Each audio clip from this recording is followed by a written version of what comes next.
애통함으로 회개하는 구원의 날이라고 하는 큐티 제목으로 말씀을 나눕니다. 스가랴서는 14장까지 되어 있는데 1장부터 8장, 그 다음에 9장부터 마지막 14장 그렇게 나누신다고 보면 됩니다. 특별히 9장부터는 말씀을 드린 것처럼 스룹바벨 성전이 재건되고 나서 한 40여 년의 시간이 지나간 후 스가랴를 통해서 주셨던 8가지 환상이 있어요. 미래에 대한 소망이죠. 근데 시간이 많이 지났는데도 이루어지지 않으니 어찌 된 것인가? 하나님께서 스가랴를 통해서 메시지를 주시는 거죠. 바로바로 이루어지는 것이 아니라 하나님의 주권과 계획의 섭리 속에서 미래에 장차 메시아가 오게 될 것이고 그 메시아의 사역을 통해서 선민이 복락을 누릴 것이다. 그리고 12장 이후부터는 메시아의 순환 이후에 세상 끝날에 있을 일들을 통해서 어떠한 복락을 누릴 것인가? 메시아에 대한 예언의 말씀이 9장 이후부터 기록되어져 있는 것이죠. 오늘 본문 말씀은 종말론적인 관점에서 1절부터 9절까지는 열국의 침략이 있을 것이라는 것입니다. 예루살렘에. 그러나 하나님이 예루살렘을 보호하시고 승리를 허락해 주실 것이다 이야기합니다. 직접적으로는 예루살렘을 이야기하지만 이스라엘을 종말론적인 관점이기 때문에 교회 공동체와 성도들을 의미하는 것이라고 보면 되겠고, 이방 세력은 직접적인 예루살렘 주변국이라기보다는 악의 세력, 불신 세력과의 전쟁으로, 영적인 싸움으로 오늘 본문을 해석하는 것이 맞는 것이죠. 그리고 나서 10절 이하에 보면 오순절 강림과 그리고 모든 자들의 진정한 회개를 통한 복락이, 진정한 평화가 임하게 되어지는 것들을 이야기해주고 있습니다. 말씀을 살펴보면 1절 이하에 경고의 말씀이다. 여호와 곧 하늘을 펴시고 땅에 터를 세우시고 사람 안에 심령을 지으시니가 이르시되, 하늘과 땅을 창조하시고 인간을 살아있는 영적인 존재로 하나님의 형상으로 지으신 그 하나님이 이야기하신다라고 하는 거예요. 여러분, 솔직히 신앙생활은 창세기 1장 1절 태초에 하나님이 천지를 창조하시니라 라고 하는 그 말씀과 요한복음 1장 1절에 태초에 말씀이 계시니라 하는 그 말씀이 예수 그리스도를 의미하는데, 그 두 구절에 있는 말씀을 정말 믿음으로 고백하는가? 하나님이 창조자고 내가 피조물이며 내가 살아있는 존재가 된, 인격적인 존재가 된 근원이 로마서 11장 36절에 이야기하고 있는 것처럼 모든 만물은 주에게서 나오고 주로 말미암고 주에게로 돌아간다. 오직 모든 영광은 하나님께 있는 것이라고 하는 그 고백을 내 전 인격이 고백한다면, 내가 하나님의 것이다, 내 인생 내 것이 아니고 내 시간과 물질과 재능과 내 모든 것이 하나님의 영광을 위할 때에 존재의 의미가 있다는 것을 고백할 때 진짜 인생은 출발하는 거예요. 그게 아니고 내가 내 인생 주인공이고 먹는 거, 입는 거, 마시는 거, 쓰는 거, 즐기는 거 그냥 내가 선택하고 내 맘대로 한다 그러면 그건 의미 없는 것입니다.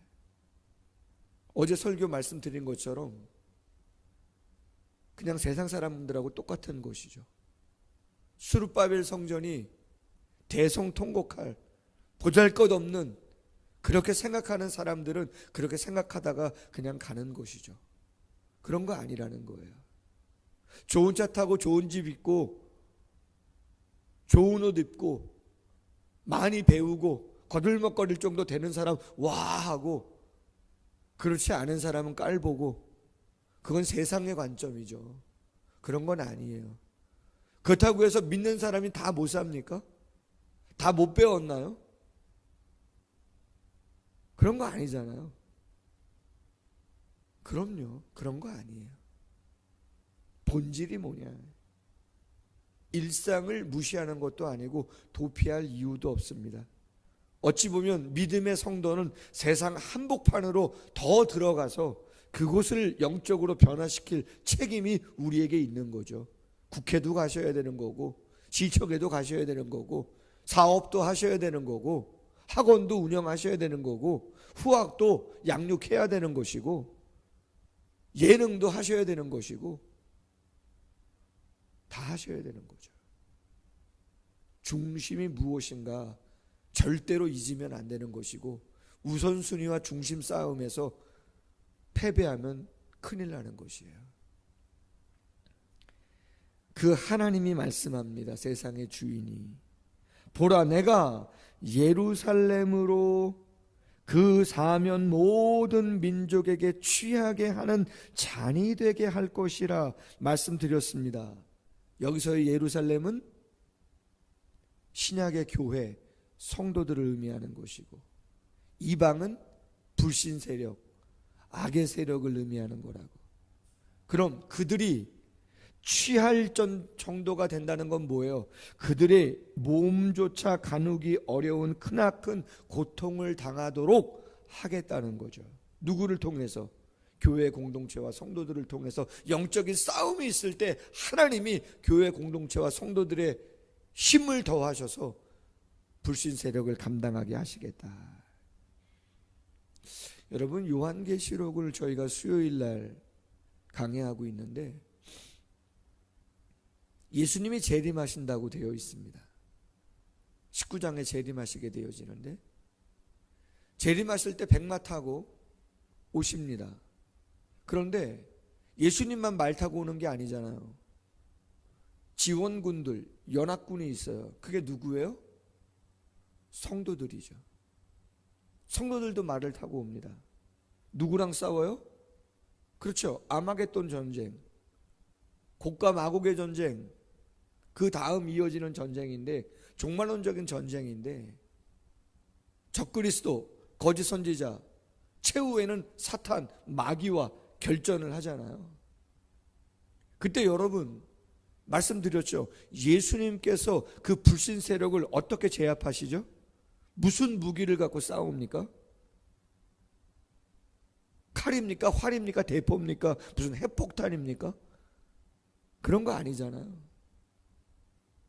입에서 나오는 진리의 말씀, 검이죠. 성도들이 세상과 무엇을 가지고 그들의 영혼을 흔든다는 말입니까? 우리가 무엇을 가지고 세상 사람들 그들의 삶을 뒤집어 엎는다는 얘기입니까? 돈이에요? 권력이에요? 그런 거 아니에요. 조금 전에 말씀드렸던 하나님의 창조자, 우리가 피조물, 우리가 하나님을 영화롭게 하는 존재로 태어났는데 죄로 인해서 멀어지고 어려워졌고, 예수 그리스도로 말미암아 회복할 수 있는 성령의 능력으로 영안이 열려 세상을 살아가는 것이 바른 것이다. 누군가에게는 그 말씀이 들려졌을 때 삶이 바뀝니다. 누군가에게는 아무런 의미 없는 이야기가 될지 모르겠지만, 그 누군가에게는 생명을 거는, 누군가에게는 인생을 완전히 바꿔버리는 그런 메시지가 되게 되는 것이죠.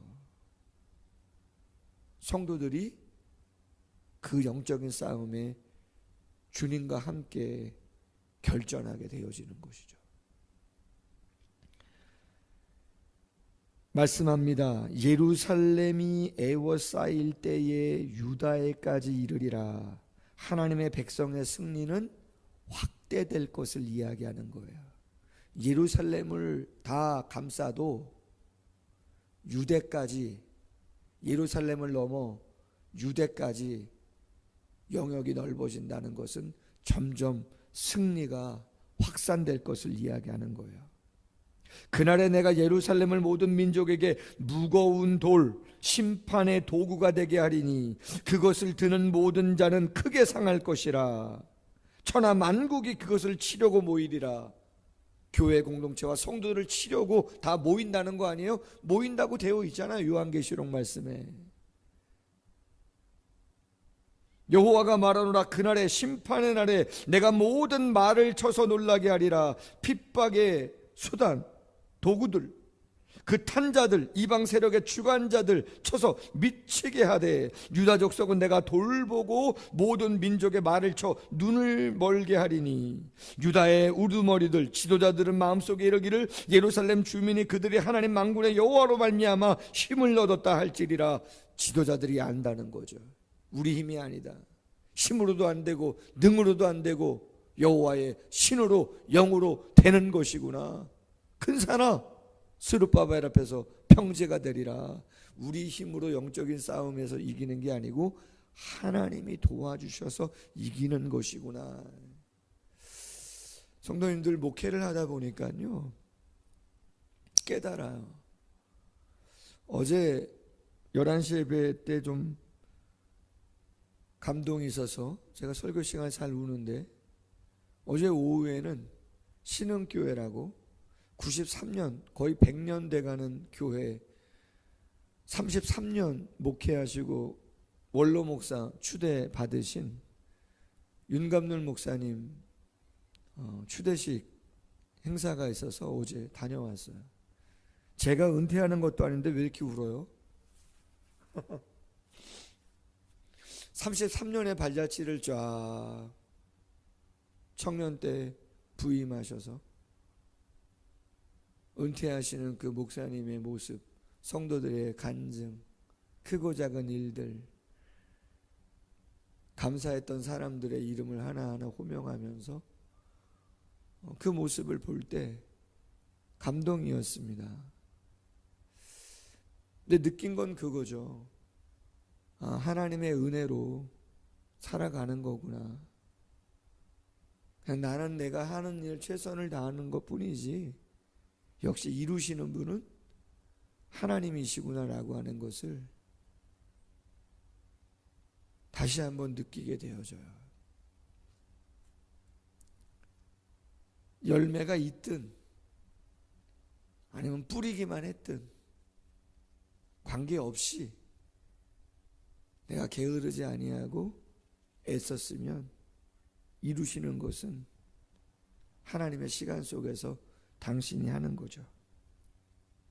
6절, 그날에 심판의 날에 내가 유다 지도자들을 나무 가운데에 화로 같게 하고 곡식단 사이에 횃불 같게 하리니 그들이 그 좌우에 에워싼 모든 민족들을 불사를 것이라. 압도적인 승리, 완전한 승리에 대한 예언을 지금 하고 있는 거예요. 시골 출신이에요. 나무 장작, 볕단, 그 중심에 횃불을 갖다 놓으세요. 어떤 일이 벌어지는가? 순식간에 다 타버립니다. 화력이요, 어마어마하죠. 예루살렘 사람들은 다시 그 본 곳 예루살렘에 살게 되리라.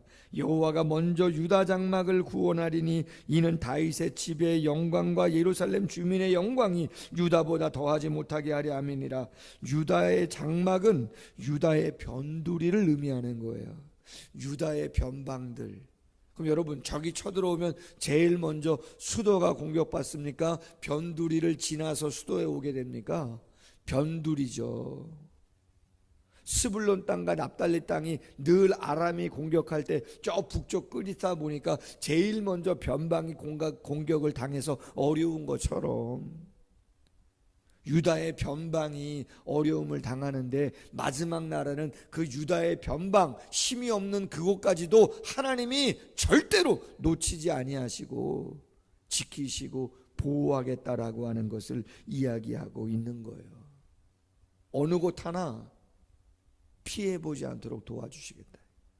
그날의 심판의 날에 여호와가 예루살렘 주민을 보호하리니 그 중에 약한 자가 그날에는 다윗 같겠고 다윗의 족속은 하나님 같고 무리 앞에 있는 여호와의 사자 같을 것이라. 예루살렘을 치러 오는 이방 나라들 그날에 내가 멸하기를 힘쓰리라.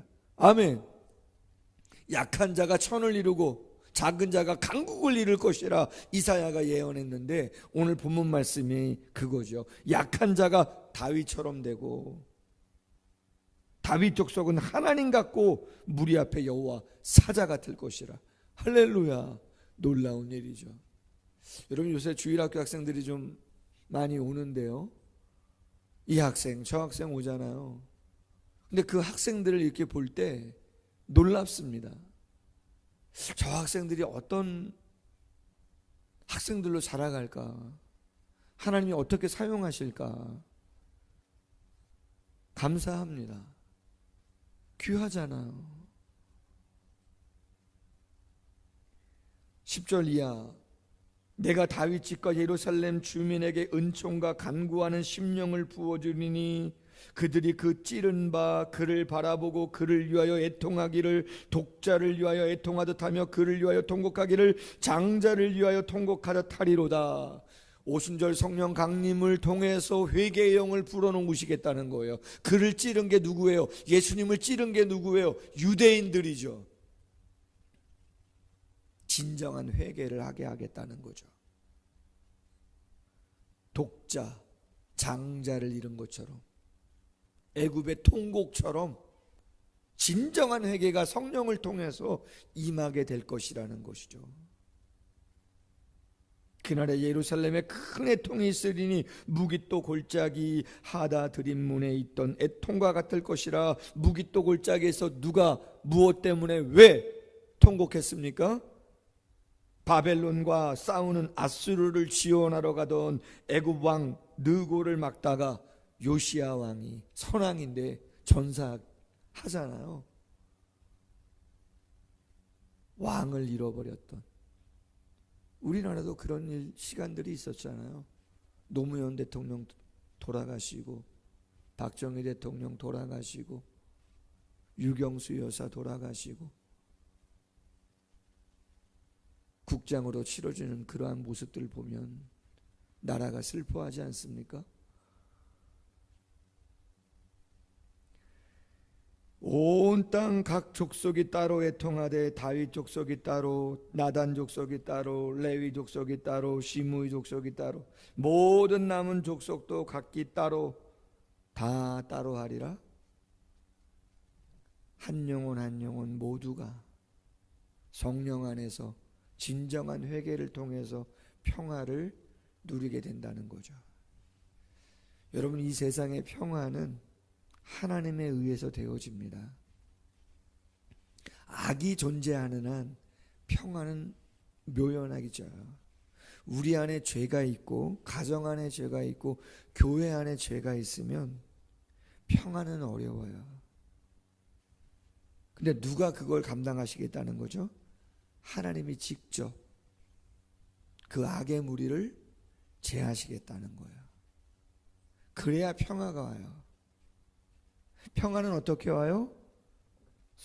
성령을 통해서 회개할 때 와요. 내가 살아있으면 평화는 오지 않아요. 내 교만과 고집과 그런 것이 살아있으면 평화는 오지 않아요. 그래, 내가 미안하다, 잘해보자, 내가 조금 더 애써보지. 여러분, 성령이 아니고서는 그런 마음을 갖기가 어려워요.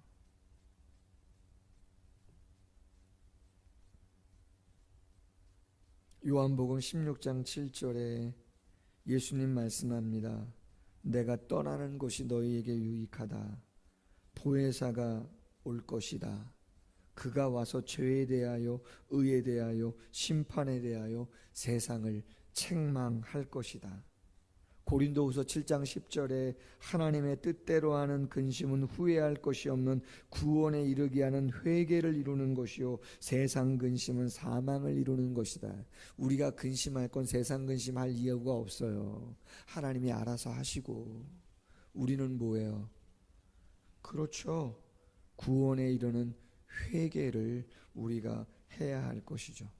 시편 34편 18절 여호와는 마음이 상한 자에게 가까이 하시고 중심에 통회하는 자를 구원하신다. 할렐루야.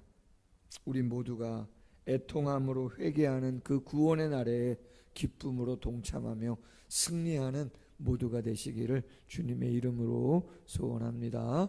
기도하겠습니다.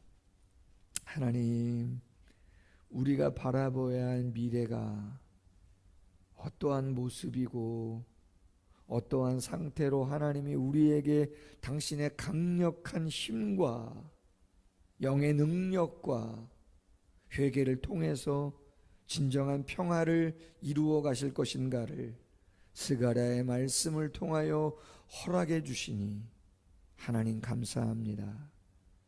세상을 이길 수 있는 건 다른 것이 아니라 진리의 말씀입니다.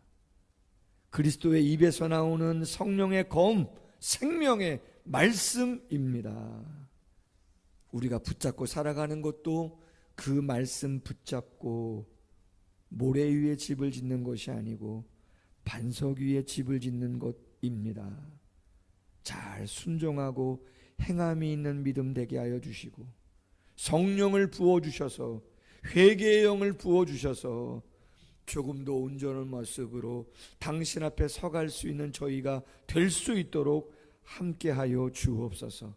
세상을 향해서 무엇을 보여주어야 하는지, 가장 소중한 사랑하는 사람들에게 어떠한 모습을 보여주어야 하는지 주여 우리 모두에게 회개의 영을 부으시사 어떠한 모습으로 본을 보여야 하는지 주님 도와 주시옵소서.